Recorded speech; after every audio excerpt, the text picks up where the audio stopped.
अस्सलामुअलैकुम। बोल news headquarters में खुश आमदीद। मैं हूँ आपके साथ वरीशा जुल्फ़िकार। हेडलाइंस आप जान चुके हैं। अभी आपको अहम खबर से आगाह करेंगे। वज़ीर आला पंजाब से सूबाई वज़रा, अरकान कौमी और सूबाई असम्बली की मुलाकातें।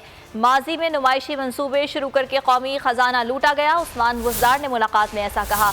हमारी हुकूमत ने माजी की गलत रिवायत का खात्मा किया है। ख़ावर अब्बास हमारे साथ मौजूद हैं। मुलाकात का अहवाल उनसे जान लेते हैं। ख़ावर अब्बास, बताइए।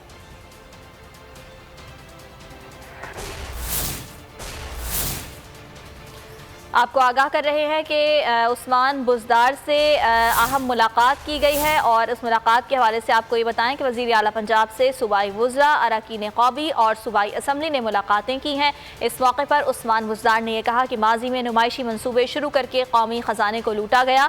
हमारी हुकूमत ने माजी की गलत रिवायत का खात्मा किया।